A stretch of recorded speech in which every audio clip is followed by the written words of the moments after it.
1573.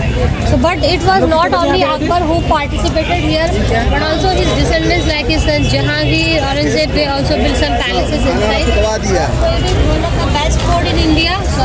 Comes in the World Heritage Monument. The area of this fort is about 2.5 square kilometer.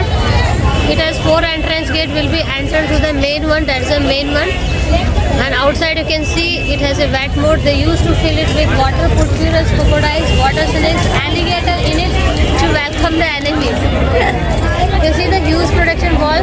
The army used to sit behind it with their pistols. Whenever there was any battle, they also used to put hot oil or either hot water so the enemy couldn't come close. It has a drawbridge. It was drawn with the help of the elephants during the evening time. Then there is no connection between it. Nobody can go inside. Nobody can. So 70% part of the fort was always for soldiers. Still Indian army is occupying that area. The palaces which are in good condition. അപ്പോൾ welcome back to Elaina and Gio. ഇപ്പോൾ നിങ്ങൾക്ക് ഏകദേശം ഒരു idea ഒക്കെ കിട്ടിക്കാണുമല്ലോ. നമ്മുടെ ചേച്ചി പറഞ്ഞതെല്ലാം കേട്ടില്ലേ? നമ്മളിപ്പോൾ താജ്മഹൽ കണ്ടതിന് ശേഷം നമ്മൾ ഉച്ച കഴിഞ്ഞിട്ട് ആഗ്ര ഫോർട്ട് കാണാനാണ് വന്നിരിക്കുന്നത്. മുഗൾ ചക്രവർത്തിയായ അക്ബർ ആഗ്രയിൽ പണി കഴിപ്പിച്ച കോട്ടയാണ് ആഗ്ര ഫോർട്ട്. താജ്മഹലിൻ്റെ ഏതാണ്ട് 2.5 കിലോമീറ്റർ വടക്കു പടിഞ്ഞാറായാണ് ഈ കോട്ട സ്ഥിതി ചെയ്യുന്നത്. നമുക്ക് ഈ കോട്ടയെ താജ്മഹലിൽ നിന്ന് നോക്കിയാൽ കാണാവുന്നതാണ്. മുഗൾ ഭരണകാലത്ത് ഏറ്റവും പ്രധാനപ്പെട്ട ഒരു കോട്ടയായിരുന്നു Agra fort. So from these gaps they used to pour hot oil or hot water. So the enemy couldn't come inside easily. He came on the elephant, so it's become a good grip for the elephants. Elephants couldn't sit. ആനകൾ നടക്കുമ്പോൾ slip ചെയ്ത് വീഴാതിരിക്കാൻ വേണ്ടിയാണ് ഫ്ലോറിൽ ഇങ്ങനെ വരകൾ വരച്ചു വെച്ചിരിക്കുന്നതെന്നാണ് നമ്മുടെ ചേച്ചി പറയുന്നത്. ഒരു യുദ്ധമൊക്കെ വരുമ്പോൾ യുദ്ധത്തിൻ്റെ ഇടയിൽ ആനകൾ അവിടെ സ്ലിപ്പ് ചെയ്ത് വീണാലും കൂടിയുള്ള ഒരവസ്ഥ നിങ്ങളൊന്ന് ആലോചിച്ച് നോക്കി. ഇത് ശരിക്കും നല്ല വലിയ കോട്ടയായിരുന്നു. എത്ര നടന്നിട്ടും എവിടെ എത്തുന്നുണ്ടായിരുന്നില്ല.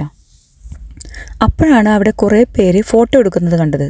നോക്കിയപ്പോൾ അവിടെ ഒരു വലിയ ബാത്ത് ടബ് ഇരിക്കുന്നു. That is broken from outside. It has a proper drainage system at the bottom. Made of one piece of stone, 5 feet in height, 8 feet in wide. So huge bathtub for his son Jahangir.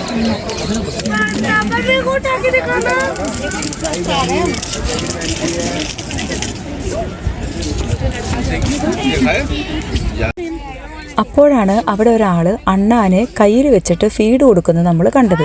അയാൾ കുട്ടികളെയും കൂടി പ്രോത്സാഹിപ്പിച്ച് അവരെ കൊണ്ട് കൊടുപ്പിക്കുന്നുണ്ടായിരുന്നു. ബാബർ മുതൽ ഔറംഗസേബ് വരെയുള്ള ചക്രവർത്തിമാർ ഈ കോട്ട ആസ്ഥാനമാക്കിയിട്ടാണ് രാജ്യം ഭരിച്ചത്. കോട്ട മതിലുകളുടെ ഉൾവശം ഇഷ്ടിക കൊണ്ടും പുറം ഭാഗം മണൽക്കല്ലുകൊണ്ടുമാണ് നിർമ്മിച്ചിരിക്കുന്നത്. അക്ബറുടെ പുത്രനായ ഷാജഹാൻ്റെ ഭരണകാലത്താണ് ഈ കോട്ടയ്ക്ക് ഇന്നത്തെ രൂപം വരുന്നത്. അത് എനിക്ക് ഓർമ്മ വരുന്നു. ആ താജ്മഹൽ പണി കഴിപ്പിക്കുന്ന സമയത്ത് ഷാജഹാന് ഈ കോട്ടയിലിരുന്നാൽ താജ്മഹൽ കാണുന്ന ആ ഒരു രീതിയിലാണ് ആ താജ്മഹലിൻ്റെ ലൊക്കേഷൻ അവരവിടെ സ്ഥാപിച്ചിരിക്കുന്നത്. എന്നാൽ ഷാജഹാൻ്റെ അവസാന നാളുകളിൽ അദ്ദേഹത്തിൻ്റെ പുത്രനായ ഔറംഗസേബ് അദ്ദേഹത്തെ ഈ കോട്ടയിൽ തന്നെയായിരുന്നു തടവിലിട്ടിട്ടുണ്ടായിരുന്നത്. അതിനുശേഷം കോട്ട ബ്രിട്ടീഷുകാരുടെ നിയന്ത്രണത്തിലായി. ഇന്ന് ഈ കോട്ടയുടെ കുറേ ഭാഗം ഇന്ത്യൻ ആർമിയുടെ നിയന്ത്രണത്തിലാണ്.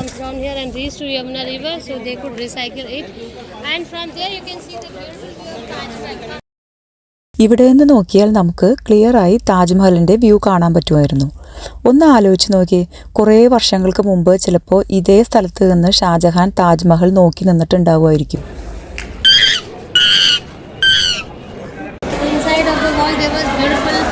Painting work, semi pressure stones and cooling fan in the center. In front of this palace you can see the fountain and gardens. They used to grow grapes on these gardens. So they also made wine. ഈ കോട്ട മുഴുവൻ കണ്ടു തീർക്കാൻ ഒരു ദിവസം കൊണ്ട് സാധിക്കില്ല എന്ന് അധികം വൈകാതെ തന്നെ ഞങ്ങൾക്ക് ബോധ്യപ്പെട്ടു.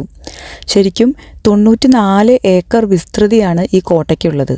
ഏതാണ്ട് വൃത്താകൃതിയിലുള്ള കോട്ട യമുന നദിക്ക് സമാന്തരമായിട്ടാണ് കിടക്കുന്നത്. ഈ കോട്ടയുടെ മതിലുകൾക്കെല്ലാം ഇരട്ട ഭിത്തിയാണുള്ളത്. മതിലുകൾക്ക് ഏതാണ്ട് 70 അടി ഉയരവുമുണ്ട്. ഈ ഭിത്തികൾക്ക് പുറത്ത് ഒരു കിടങ്ങും നിർമ്മിച്ചിട്ടുണ്ട്. ഈ കിടങ്ങിനുള്ളിലാണ് വെള്ളം ഒഴിച്ചിട്ട് അതിൽ ആലിഗേറ്ററിനെ എല്ലാം ഇടുന്ന നമ്മുടെ ചേച്ചി ആദ്യം തന്നെ പറഞ്ഞിട്ടുള്ളത്. കോട്ടയുടെ 4 വശങ്ങളിലായി 4 കവാടങ്ങളുണ്ട്. ഇസ്ലാമിക വസ്തുകലയും ഇന്ത്യൻ വസ്തുകലയുടെയും ഒരു മിശ്രണം തന്നെയാണ് ഈ കോട്ടയിൽ നമുക്ക് കാണാൻ സാധിക്കുക. ഓരോ ചക്രവർത്തിമാരുടെയും കാലങ്ങളിൽ അവരവരുടെ ഭാവനയ്ക്ക് അനുയോജിച്ചിട്ടാണ് ഓരോ കെട്ടിടങ്ങളും ഇവിടെ പണി കഴിച്ചിട്ടുണ്ടായിരുന്നത്.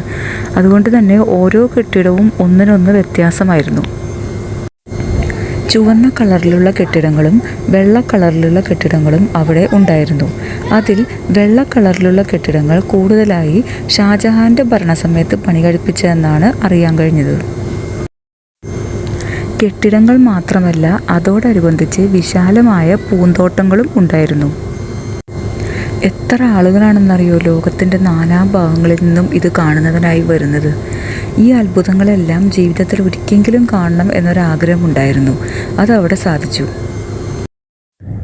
അങ്ങനെ കോട്ടയെല്ലാം കണ്ടു കഴിഞ്ഞ് നമ്മൾ വീണ്ടും ഡൽഹിയിലേക്ക് തിരിക്കുകയാണ്. ഇവിടെ നിന്ന് ഏകദേശം ഒരു 2.5 മണിക്കൂർ എന്തായാലും ഉണ്ടാവും നമ്മുടെ ഹോട്ടലിലേക്ക്. ആഗ്രയിലെ കാഴ്ചകൾ ഇതോടുകൂടി അവസാനിക്കുകയാണ്. എന്നാൽ ഡൽഹിയിലെ കാഴ്ചകൾ ഒരിക്കലും തീരുന്നില്ല. നല്ലൊരു വീഡിയോയുമായി ഞങ്ങൾ വീണ്ടും വരാം. അതുവരേക്കും ബായ്.